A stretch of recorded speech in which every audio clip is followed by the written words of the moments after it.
الحمد لله الحمد لله نحمده ونستهديه ونستغفره ونؤمن به ونتوكل عليه ونعوذ بالله من شرور أنفسنا ومن سيئات أعمالنا من يهده الله فلا مضل له ومن يضلل فلن تجد له وليا مرشدا ونشهد أن لا إله إلا الله وحده لا شريك له ونشهد أن سيدنا محمدا عبده ورسوله الذي أرسله بالحق بشيرا ونذيرا وداعيا إلى الله بإذنه وسراجا وقمرا منيرا أما بعد فقد قال تعالى مخبرا وآمرا أعوذ بالله من الشيطان الرجيم يا أيها الذين آمنوا اتقوا الله ولتنظر نفس ما قدمت لغد واتقوا الله إن الله خبير بما تعملون وقال رسول الله صلى الله عليه الصلاة والسلام إذا آتاني ماشيا آتيته هرولا صدقت ربنا يا ذا الجلال والإكرام الحمد لله প্রশংসা আল্লাহ সুবহানাহু ওয়া তাআলা তোরে, যে মহান মালিক আল্লাহ সুবহানাহু ওয়া তাআলা আমাদেরকে অত্যন্ত ব্যস্ততার মধ্য দিয়ে অসংখ্য মানুষ থেকে পছন্দ করে যাচাই করে বাছাই করে আজকে এই পবিত্র জুমার দিন এই মসজিদের জুমার 2 রাকাত সালাত আদায় করার লক্ষ্যে আসার এবং বসার তৌফিক দান করেছেন। এই জন্য আমরা সকলেই সেজদা অবনত চিত্তে রব্বে কারিমের জন্য শুকরিয়া স্বরূপ বলি আলহামদুলিল্লাহ। সালাত সালাম অবতীর্ণ হোক পৃথিবীর শ্রেষ্ঠ মানুষ প্রিয় নবী মুহাম্মদুর রাসূলুল্লাহ সাল্লাল্লাহু আলাইহি ওয়াসাল্লামের উপর। আল্লাহুম্মা সাল্লি আলাইহি আল্লাহুম্মা বারিক আলাইহি। সম্মানিত উপস্থিতি, আমি আপনাদের সম্মুখে সূরাতুল হাশরের ছোট্ট একটি আয়াত কারিমা আপনাদের সম্মুখে উপস্থাপন করেছি এবং প্রিয় নবী মুহাম্মদুর রাসূলুল্লাহ সাল্লাল্লাহু আলাইহি ওয়াসাল্লামের মুখস্থিত বাণী একখানা হাদিসের টুকরা তেলাওয়াত করেছি। মালিকের দরবারে তৌফিক কামনা করি, মালিক যেন এই আয়াতের উপরে ব্যক্ত করে এবং হাদিসের উপরে ব্যক্ত করে কিছু কথা বলার এবং আপনাদেরকে শোনার তৌফিক দান করে। ওমা তাওফীকি ইল্লা বিল্লাহ। প্রথমে আসুন জেনে নেই সূরাতুল হাশরে আল্লাহ সুবহানাহু ওয়া তাআলা আপনাকে আমাকে সম্বোধন করে বললেন, ইয়া আইয়ুহাল্লাযীনা আমানুত্তাকুল্লাহ, হে ঈমানদারগণ তোমরা আল্লাহকে ভয় করো। ওয়াল তানজুর নাফসুম মা কদ্দামাত লিগাদ, কেননা তুমি জানবে অচিরে তুমি তোমার জন্য কি প্রেরণ করেছো। এই কথা বলার পর আবার বলতেছেন ওয়াত্তাকুল্লাহ, আবার ভয় করো আল্লাহ সুবহানাহু। ইন্নাল্লাহা খাবীরুম বিমা তা'মালুন, নিশ্চয় তিনি তুমি যা কিছু করো সব কিছু খবর রাখেন। তাহলে এই আয়াতে কারিমা, ছোট্ট একটি আয়াতে কারিমার মধ্যে আল্লাহ সুবহানাহু ওয়া তাআলা 2 বার বলতেছেন যে আল্লাহর একটি ভয় করো। আল্লাহর কথা একবার বললেই যথেষ্ট, 2 বার বলার প্রয়োজন নেই। তারপরে কেন বলছেন? আল্লাহ মায়ার সুরে বলছেন, ইয়া আইয়ুহাল্লাযীনা আমানু, হে ঈমানদারগণ, ইত্তাকুল্লাহ, আল্লাহকে ভয় করো। অর্থাৎ আল্লাহ সুবহানাহু ওয়া তাআলা তার গোলামকে, তার বান্দাকে ভালোবাসেন কিসের মাধ্যমে? বুঝেন নাই কথা? আল্লাহ সুবহানাহু ওয়া তাআলা ভালোবাসেন বিভিন্ন ইবাদতের মাধ্যমে। যতগুলো ইবাদত আছে সমস্ত ইবাদতগুলোকে যদি আপনি একত্রিত করেন আর তাকওয়াকে যদি আপনি এক পাল্লায় রাখেন, তাকওয়া শব্দের অর্থ ভীতি, ভয় পাওয়া, অন্তরে আল্লাহ সুবহানাহু ওয়া তাআলার জন্য অন্তরটা বিগলিত হওয়া, অন্তরটার ভিতরে আপনার সর্বক্ষণ ভয়ভীতি কাজ করার নাম হলো তাকওয়া। তো ইয়া আইয়ুহাল্লাযীনা আমানু, হে ঈমানদারগণ, তোমরা আল্লাহকে ভয় করো। তার অর্থ হইল যে ব্যক্তি আল্লাহকে ভয় করে না সে ঈমানদার না। বুঝেন নাই কথা? কালিমা পড়েছেন, লা ইলাহা ইল্লাল্লাহ পড়েছেন, আপনার রোজা, সালাত, সিয়াম, হজ, যাকাত যত ইবাদত করতেছেন সব ইবাদত আছে, তারপরে আল্লাহ বলতেছেন ইত্তাকুল্লাহ, আমারে ভয় করো।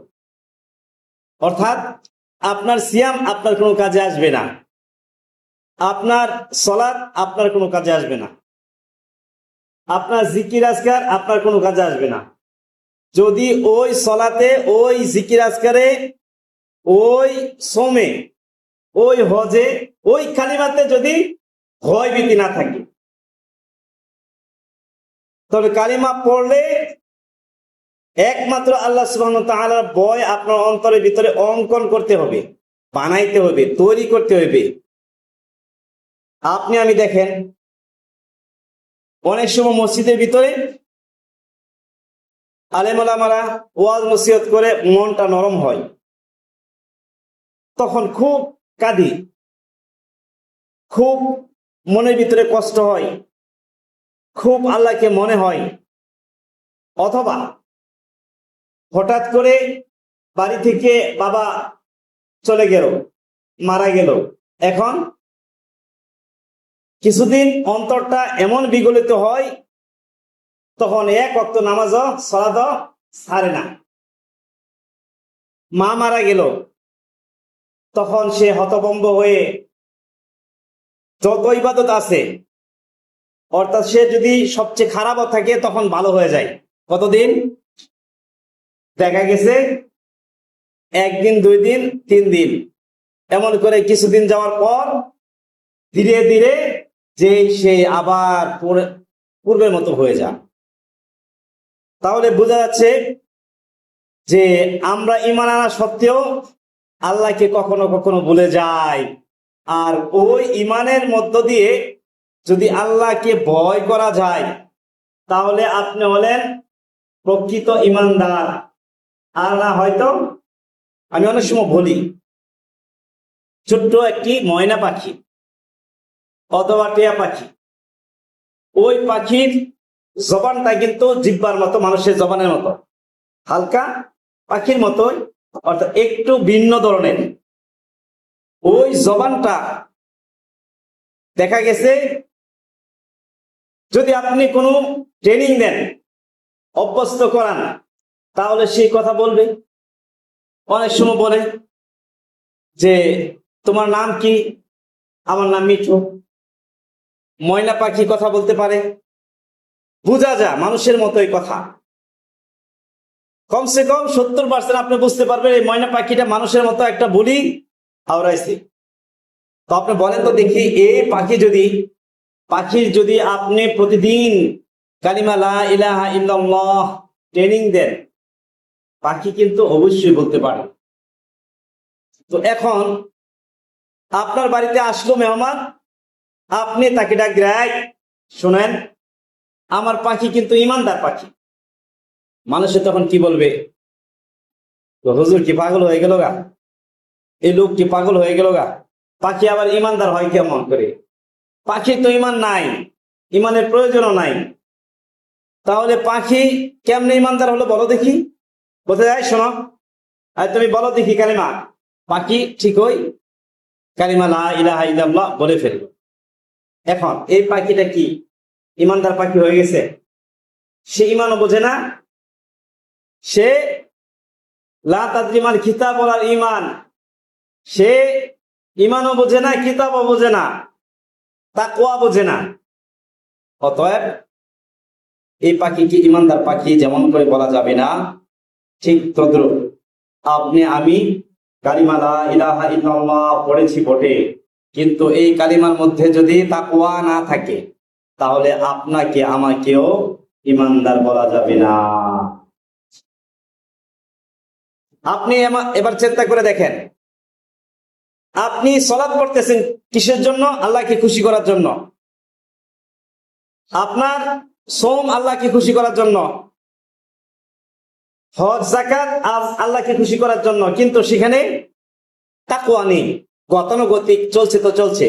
এখন আপনি বলবেন যে হুজুর কেমন করে হয়? আমরা তো নামাজ সালাত সব সুন্দর করে পড়তেছি। আপনি নিজেকে একটু জাস্টিফাই করেন। আপনি যখন নামাজে দাঁড়াবেন তখন দেখবেন নামাজে আপনি দাঁড়িয়ে আছেন বটে, কিন্তু সিস্টুর বাজারের মধ্যে আপনার যদি দোকান থাকে তখন আপনার চিন্তা এসে পড়বে প্রথমে দোকানের মধ্যে। আপনি নামাজে আছেন, সালাতে আছেন, কিন্তু দেখা গেছে সালাত আরেকজনে পড়তেছে, আপনিও পড়তেছেন। আপনার ভিতরে কখন সালাত শেষ করবেন ওই চিন্তায় থাকেন। আপনি মসজিদে আসেন কখন?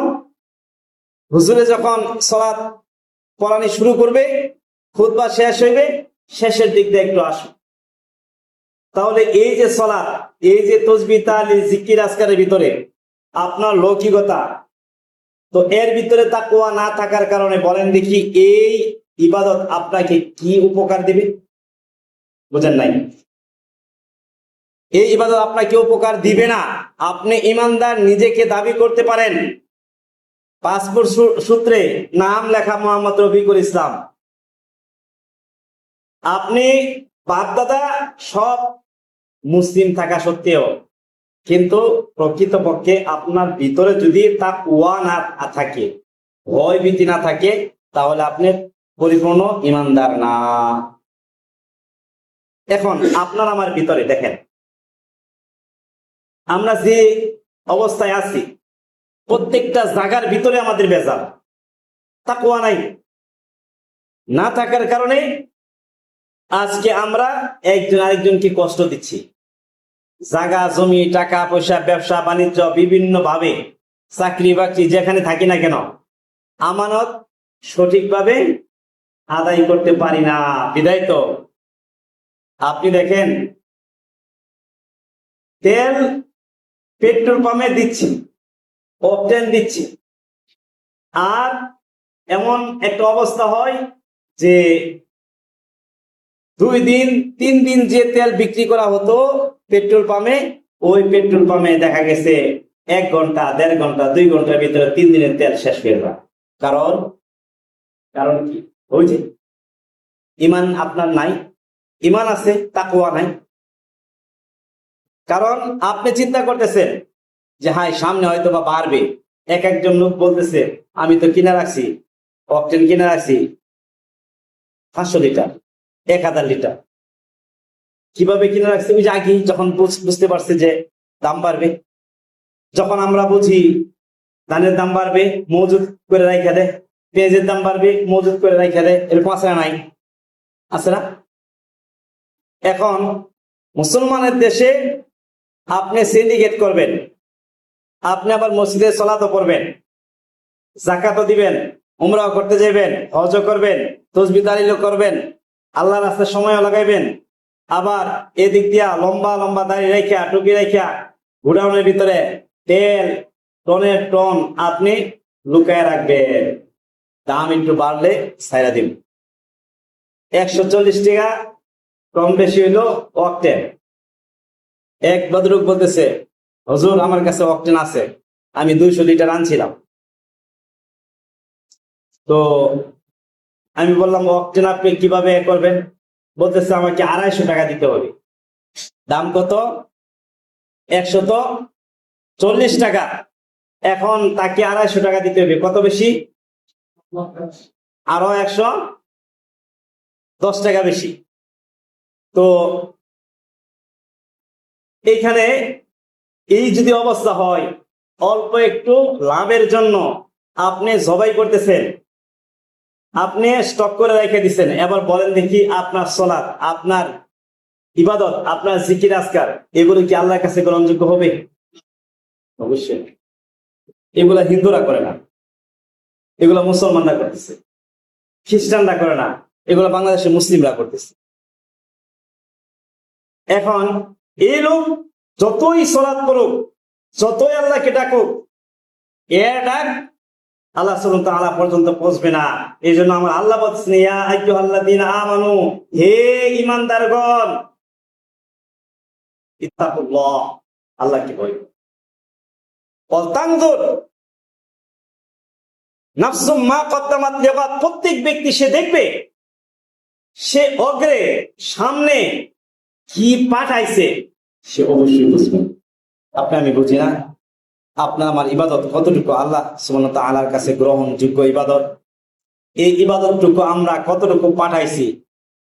মাঝে মধ্যে এরকম মনে হয়, যখন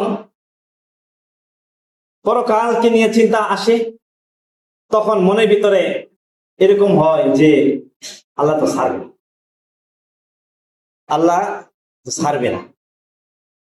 অন্য আয়াতে বলছে, ওমা হুম আনহা বিগাইবিন, তোমরা কেউ অনুপস্থিত থাকবে না, গায়েব হইতে পারবে না, পলাইতে পারবে না কেউ,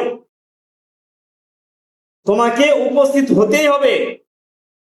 তাহলে আপনাকে আমাকে যদি উপস্থিত হতে হয়, তাহলে আপনার আমার যে ইবাদত গুলো পাঠাচ্ছি, 50, 40, 60, 70 বছরের ইবাদত যে পাঠাইতেছি আমরা, এই ইবাদতের মধ্যে তাকওয়া আছে কিনা চিন্তার কিন্তু বিষয় আছে। নামাজ পড়তে পারে, কিন্তু তাকওয়া না থাকলে, সালাত পড়তে পারেন, তাকওয়া না থাকলে, সওম থাকতে পারেন, তাকওয়া না থাকলে এই ইবাদত আপনার কোনো কাজে আসবে না।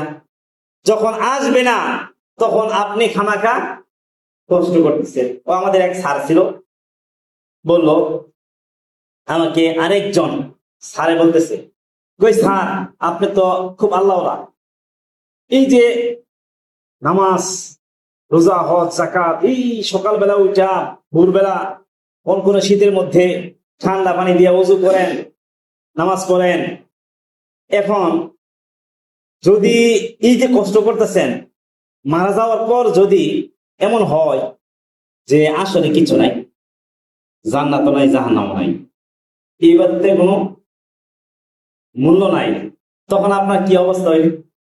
তখন খালি খালি খামাখা আপনি এই কষ্টটা করবেন। স্যারের বইলে দিল, স্যার বলতেছে ঠিকই বলতেছে, কিন্তু যদি থাকে, আমি কষ্ট করলাম, কোনো কিছু নাই, মানলাম তর্কে খাতিরে, নাই কোনো কিছু, তাহলে তো আমার কষ্টের এই পর্যন্ত কষ্ট পর্যন্ত রইল। আর যদি থাকে হিসাব কিতাব, যদি জাররা জাররা হিসাব দিতে হয়, যদি প্রত্যেকটা কদমে কদমে হিসাব দিতে হয়, যদি তোমার জীবনের শ্বাস প্রশ্বাসের প্রত্যেকটা হিসাব দিতে হয়, ইয়ালামু খায়নাতাল আ'ইনি ওয়া মা তুখফিস সুদূর, তোমার অন্তরের ভিতরে লুকিয়ে থাকা কল্পনা জল্পনা পাপ, তোমার চোখের যে দুইটা পাপড়ি, একটার পর আরেকটা যখন পাপড়ি, চোখ বন্ধ করো আবার ছাড়ো, এই দুইটার হিসাব আল্লাহর কাছে যদি দিতে হয়, আর তোমার ইবাদত যদি না থাকে, যদি আল্লাহর কাছে হিসাব দিতে হয়, কিয়ামত থাকে, পরকাল থাকে, তখন আপনি কি করবেন? বুঝলেন? একটা হলো না থাকলে আপনারটা অযথা গেল, বৃথা গেল। আর যদি হিসাব কিতাব থাকে, তখন অবস্থা কি হবে? আপনার আমও গেল, সালাও গেল। আর যদি না থাকে, আমার দুনিয়াতে গেল, পরকালে প্রয়োজন নাই। যেখানে পরকাল নাই সেখানে দরকার আছে। কিন্তু এটাই বাস্তব যে আমরা ইবাদত করি বটে, আমাদের ইবাদত গুলোর ভিতরে যখন তাকওয়া না থাকবে, তখন অবস্থা এমন হবে যে প্রত্যেকটা ইবাদত গুলো বৃথা, অযথাই থাকে। কিন্তু আপনি আমি মনে করতেছি অনেক কিছু করতেছি, অনেক ইবাদত হচ্ছে। আপনার অন্তরে একটু জিজ্ঞেস করুন যে আমার ইবাদত গুলো সত্যিকারে কি আল্লাহর কাছে পৌঁছতেছে কিনা। এখন আপনি কিভাবে বুঝবেন যে আপনার ইবাদত আল্লাহ সুবহানাহু ওয়া তাআলার কাছে পৌঁছতেছে কিনা বুঝার উপায় কি আমি দ্বিতীয় খুতবায় বলবো। আল্লাহ সুবহানাহু ওয়া তাআলার কাছে তৌফিক কামনা করি। আল্লাহ যেন আমাদের সকলকে কোরআন এবং হাদিস অবলম্বনে বুঝে শুনে আমল করার তৌফিক যেন দান করে, বলেন আমিন। আল্লাহুম্মা ইগফির লানা যুনুবানা ওয়াসফু উয়ুবানা ওয়া আদ্দি দুয়ুনানা ওয়া কুল্লানা মাঈনা ওয়া যাহিরা ওয়া qdi হাজাতিনা ওয়াশফি আহাতিনা ওয়াসদুর আওরাতিনা ওয়া কাফা বিরাব্বিকা বিদুনুবি ইবাদি খাবীরান বাসীরা। بارك الله لي ولكم من القرآن العظيم ونفعنا وإياكم من الآيات والذكر الحكيم. أقول قولي هذا أستغفر الله لي ولكم من كل ذنب فاستغفروه إنه هو الغفور الرحيم.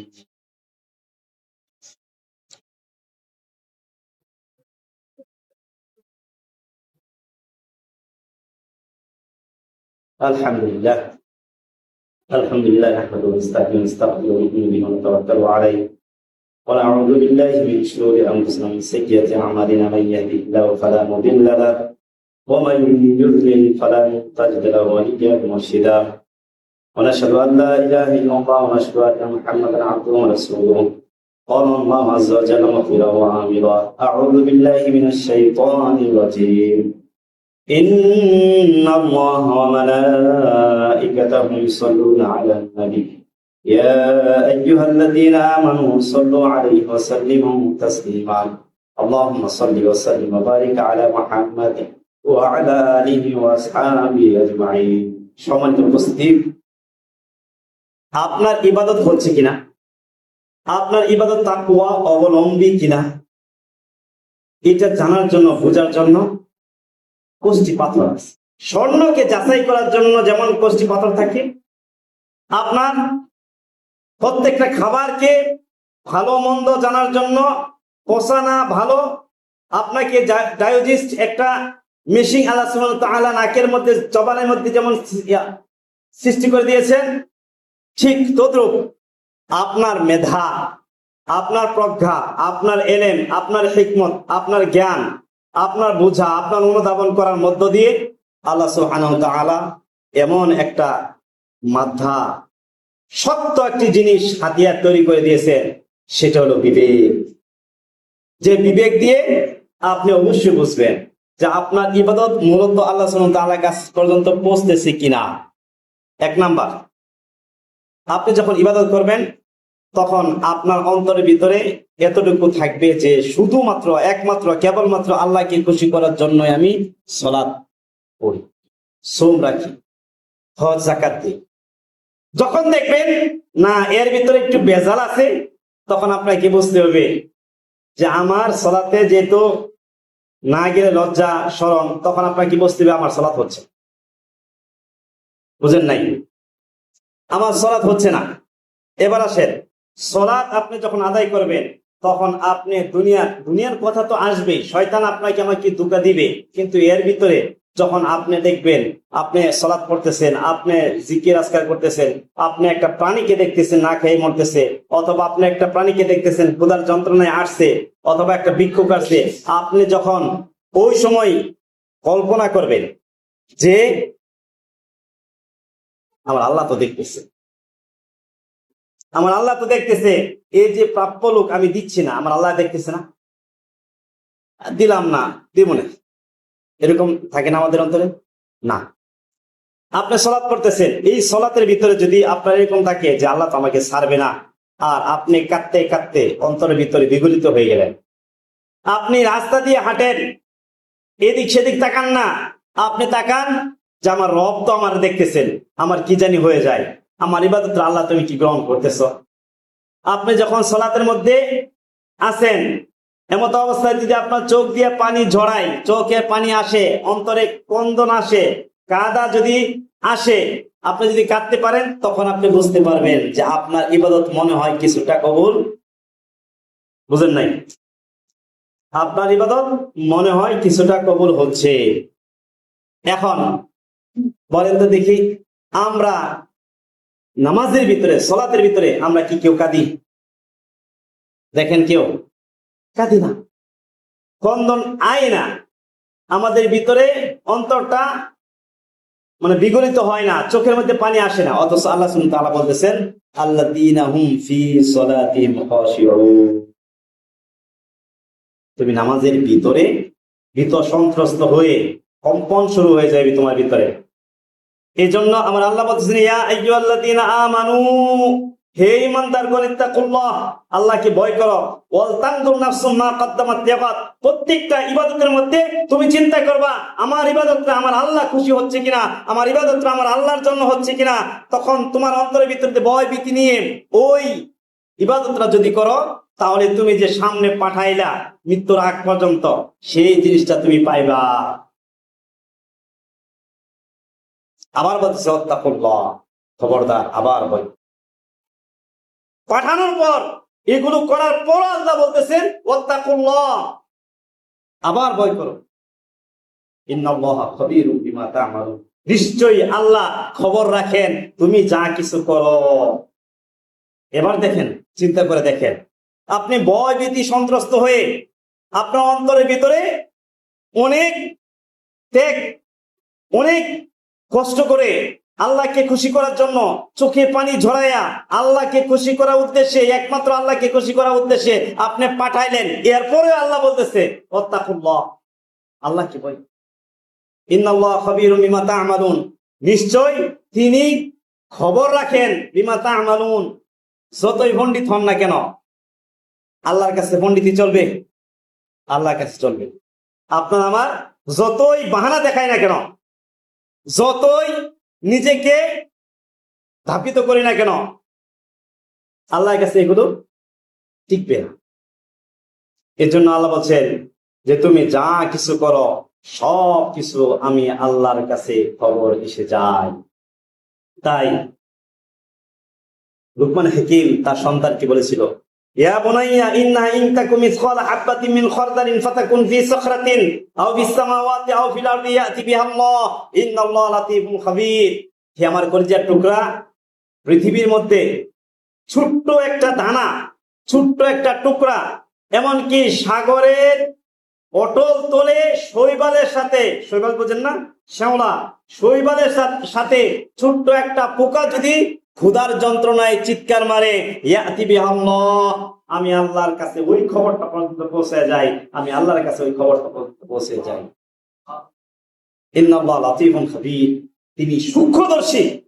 আপনার আমার চোখ দিয়ে যা দেখি তা অনেক সময় ভুল হয়, কিন্তু আল্লাহর দেখা ভুল হবে না। বলতে পারেন কেমন কথা? আপনি আমি সচক্ষে দেখতেছি, কথার কথা, আপনি মসজিদের ভিতরে বসে আছেন, মোবাইলটা এখানে রেখে আপনি চলে গেলেন, মাঝখানে একজন ব্যক্তি আসলো, আপনি গেলেন ওইখানে, ভুলে চলে গেলেন কে ওযু করতে, ওযু করে আয়সা দেখলেন মোবাইলটা নাই, একটু পরে আয়সা দেখলেন একটা লোক এখানে নামাজ পড়তেছে পাশে। এখন আপনি বলেন তো দেখি, মোবাইলটা নাই আর তৃতীয় কোনো ব্যক্তি নাই, আপনি আর ওই লোকটা নামাজ পড়তেছে, এখন এই মুহূর্তে আপনি কি বুঝবেন? নিশ্চয়ই মোবাইলটা এই লোককে নিছি। বুঝেন নাই? দেখছেন না সুরে কি কৌশল করে? সুরে সালাম ফেরানোর পর উঠে গিয়ে এরা ব্যাগ লইছে, এই ব্যাগটা নিয়ে লোকেরা যখন নামাজ পড়ে ব্যাগের ভিতরে ঢুকাইয়া দিছে জুতা, জুতা ঢুকাইয়া ব্যাগটা এখান থেকে নিয়ে ওই আরেকটু দূরে রেখে দিছে। এখন নামাজিরা কি ওই চিন্তা করবে যে ব্যাগের ভিতরে জুতা ঢুকাইছে কিনা? মানুষ ভাবতে পারে তার জুতাটাই হয়তো বা ঢুকাইয়া রাখছে, যদি কেউ দেখে। আর যখন সুন্দর করে নফল নামাজ পড়লো বা সুন্নতরা পড়লো বা কি সুন্নত পড়ার পর ওই ব্যাগটা হাতে লইয়া আস্তে করে চলে গেল গা, এই লোকটা হয়তো বা 1 মিনিট পরে অথবা ওই সময় যদি বাইর হয় জুতার জন্য, সে জুতা খুঁজবে, এই লোকটা কিন্তু হাতে ব্যাগ লইয়া যাইতেছে গা, কেউ কি বুঝবে তার ব্যাগের ভিতরে জুতা? ধারণা করবে না। কত কৌশলে চুরি করে। তো এরকম কৌশলে চুরি করার পর এই লোকটা যদি এমন হয় যে এখান থেকে সেই লোকটা গেছে ওযুখানায়, ওই লোকটা আয়সা সালাত পড়তেছে চুরি করে অথবা চুরি ছাড়া, সে জানে না মোবাইল ছিল কিনা, এর মাঝখানে একজন ব্যক্তি আসছিল, আয়সা যখন দেখলো মোবাইলটা পকেটে ঢুকায় আস্তে করে অন্যদিকে তাকায় সে চলে গেল গা, কেউ বুঝলো না কেউ আসলো কিনা। আর ওই লোকটা একটু পরে আয়সা ঢুকা 2 রাকাত সালাত পড়লো। এবার বলেন দেখি আপনার চিন্তা কি হবে? যে এই নামাজি এবার পকেট চেক কর, এই করছে, ঠিক না? এই জন্য আপনার আমার চিন্তা ধরা খাইতে পারি, আপনার আমার চিন্তা সঠিক নাও হইতে পারে, কিন্তু ইন্নাল্লাহ লাতীফুন খাবীর, আল্লাহ সূক্ষ্মদর্শী। আল্লাহর চিন্তা চেতনা, আল্লাহ সূক্ষ্মদর্শী, ওটার মধ্যে কোনো হেরফের হবে না। অতএব আজকের আলোচনার সারাংশ হলো যে আপনি আমি ইবাদত করলেই হবে না। শিক্ষণীয় বিষয় হলো আজকের আলোচনায়, ইবাদত করলেই হবে না, ইবাদত করতে হবে আল্লাহকে ভয় ভীতি করে, আল্লাহকে খুশি করার উদ্দেশ্যে।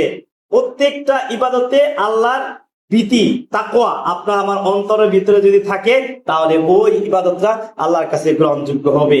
অন্যথায় আপনি যতই সালাত পড়েন, যতই সোম রাখেন, হজ যাকাত করেন, জিকির আজকার তাসবিহ তাহলিল পড়েন, যতই সুন্নত নফল পড়েন, একটাও কোনো কাজে আসবে না। বলেন নাউজুবিল্লাহ। কথা বুঝতে পারছেন? অতএব সবসময় যখনই আপনার ভিতরে এরকম থাকবে যে আল্লাহ আমার ইবাদত কি সাহাবীওয়ালা ইবাদত হচ্ছে, আমার ইবাদত কি নবীওয়ালা ইবাদত হচ্ছে, আমার ইবাদত কি আসলে তোমাকে খুশি করার জন্য ইবাদত হচ্ছে, আমার সালাতে এখন দাঁড়াইলাম 2 রাকাত জুমার নামাজ পড়ার জন্য, আমার এই 2 রাকাত জুমার নামাজ কি আল্লাহ তোমার রাসূল যেভাবে পড়েছিল সেইভাবে পড়ার মতো আমার এই 2 রাকাত জুমার সালাত পড়া হচ্ছে কি, সাহাবীওয়ালা ঈমান নিয়ে আমার এই ইবাদতটা হচ্ছে কি, ওই চিন্তা চেতনা নিয়ে আপনি যদি ভয় ভীতি নিয়ে আল্লাহর উপরে তাওয়াক্কাল করে ভয় ভীতি নিয়ে যদি আপনি ইবাদত করেন, তাহলে আপনার ইবাদত আল্লাহ সুবহানাহু ওয়া তাআলা অবশ্যই গ্রহণ করবে। আল্লাহ যেন আমাদের সকলকে তার মাহবুব বান্দা হিসাবে কবুল করেন, বলেন আমিন। আমাদের সকলের ইবাদত গুলো যেন আল্লাহ কবুল করে নেন, বলেন আমিন। এখানে যারা উপস্থিত আছেন তাদের সকলকে যেন আল্লাহ ক্ষমা করে দেন, বলেন আমিন। আমাদের পিতা মাতা, দাদা দাদি, নানা নানি, আত্মীয় স্বজন যারা অন্ধকার কবরে চলে গেছে যাদের, তাদের সকলকে যেন আল্লাহ ক্ষমা করে দেন, বলেন আমিন। তাদের কবরখানা যেন জান্নাতের টুকরা বানায় দেন, বলেন আমিন। আমরা এখানে যারা উপস্থিত আছি, আমাদের বিভিন্ন অসুস্থতায় যারা ভোগ করতেছি, তাদেরকে যেন আল্লাহ রহমতের খাজানা টেবিল দিয়ে সুস্থতা দান করেন, বলে আমিন। আল্লাহ আমাদের সকলকে যেন সকল ধরনের বালা মুসিবত থেকে হেফাজত করেন, বলে আমিন। আল্লাহ যেন আমাদের সকলে কামাই রোজগারে বরকত দান করেন, বলে আমিন। আল্লাহ যেন দুনিয়াবি পেরেশানি থেকে আমাদেরকে হেফাজত করেন, বলে আমিন। আল্লাহ যেন আমাদের অন্তরের ভিতরে সুকুন, সাহাবীওয়ালা ইবাদত, সাহাবীওয়ালা ঈমান নিয়ে আমরা যেন এই জমিনে যতদিন বেঁচে থাকি ততদিন পর্যন্ত ইবাদত যেন করতে পারি, সেই তৌফিক যেন দান করে, বলে আমিন। আল্লাহুম্মা আইজিল ইসলাম ওয়াল মুসলিমিন ওয়া আদিল্লাশ শিরকা ওয়াল মুশরিকিন ওয়া দাম্মিম আ'দাকা আ'দা'আদ-দ্বীন। اللهم انصر المجاهدين الذين يجاهدون لأعلى كلمة التوحيد. اللهم احفظ ببلادنا، اللهم احفظ ببلادنا. إن الله يأمر بالعدل والإحسان وإيتاء ذي القربى وينهى عن الفحشاء والمنكر والبغي يعظكم لعلكم تذكرون. فاذكروني أذكركم واشكروا لي ولا تكفرون وأقيموا الصلاة.